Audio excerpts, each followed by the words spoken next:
Collecting guitars, when you're young and you're starting off, there are all sorts of reasons for all sorts of guitars. You're always looking for a new sound, and being disorientated on an instrument often gives you a new inspiration.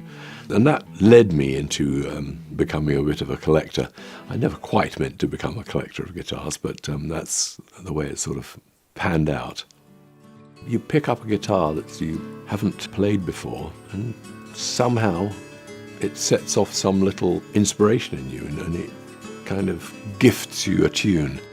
Many of the guitars in this sale are guitars that have given me a tune. So a lot of them have earned their keep, you might say.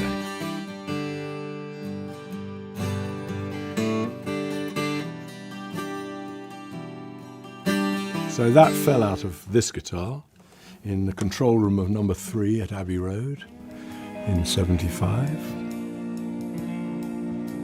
The very first time I went to the States, which was sometime in 1968, TWA, who were transporting our gear, lost my Fender Stratocaster that my parents had given me on my 21st birthday, never to be seen or found again.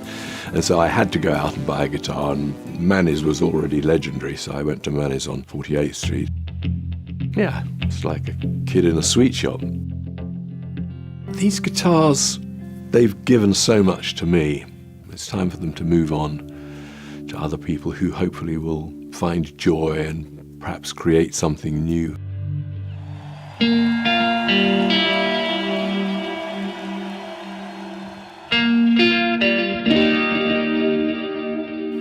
My dream and ambition was to have a Fender, preferably a Stratocaster. I loved it from the beginning. Buddy Holly played one, Hank Marvin played one. That was enough for me. I just wanted a Strat.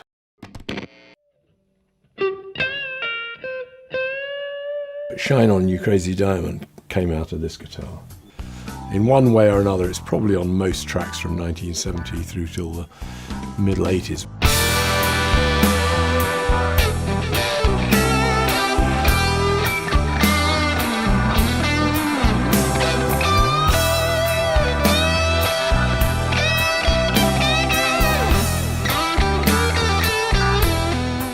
I have a white 1954 Stratocaster. The serial number is 0001. This guitar was given by Leo Fender with all gold parts to a guy called Rex Gallion. Rex Gallion is the guy who, when Leo Fender took him the Stratocaster, the first Stratocasters, suggested that he sculpt out the body to make it fit easier. Because a plank of wood just sitting on you has got rough edges. And this guy apparently was the guy who gave him the tip-off of how to make it more comfortable to play and why it's become iconic. I think it's the rhythm guitar on Another Brick in the Wall. One of the nicest guitars I've ever had or played. It's got a beautiful tone. There's really been no improvement on the Stratocaster and on the electric guitar since that guitar came out in '54. I'd always fancied Les Paul. I'd tried them out at various times. I came across a rather beautiful gold-coloured Les Paul, and it unusually had gold all the way on the back of the neck and everything, and that's the guitar I bought back in 1978, and that's the one I used on the solo on Another Brick in the Wall Part 2. The money that this sale hopefully will raise is going to go into my charitable foundation and will be used to help do some good in this world.